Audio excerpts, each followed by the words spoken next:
Morning. I had a little trouble with my 2005 Z71 Chevy Suburban four-wheel drive. I ended up changing the seal.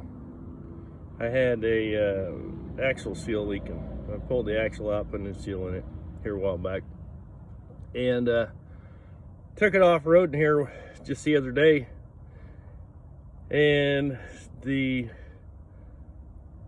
there was a grinding noise. It sounded like gears trying to engage. I thought it was my four-wheel drive. I couldn't figure it out. It sounded like it was right underneath my front seat. I opened the door while it was still going. I could tell it was clearing the back. Had me a little concerned because when I took the axle out, I had to take the pinion part a little bit, pull the axle out. And I was pretty concerned about that. I thought I was gonna have to take it in. I thought I messed something up pretty bad.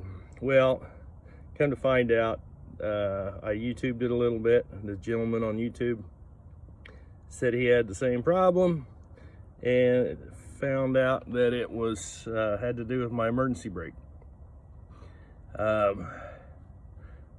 pads on the emergency brake were fairly worn, and there was a lot of oil in there from leaking, and I'm guessing that it was just chattering. It sounded like a grinding noise.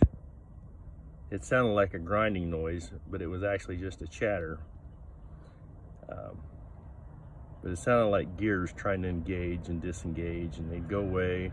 You'd hit a bump, it'd do it again. You'd hit the brakes, it would stop.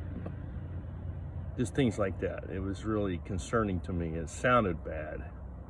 It sounded like my truck was about to just explode.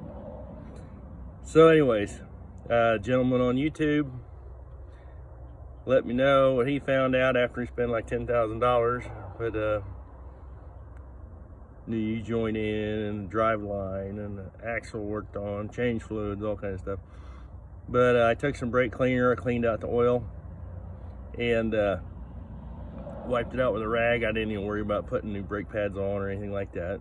You know, I just want to see if that fix it. I can go back later and do that. And looks like it took care of it. So get you some brake cleaner. I pulled it apart. I wiped out the inside of the where the brake pads connect to the disc on the parking brake side. So anyways, I really appreciate you guys helping me out too. I've had a lot of people help me out on YouTube, just trying to spread the word, save some money.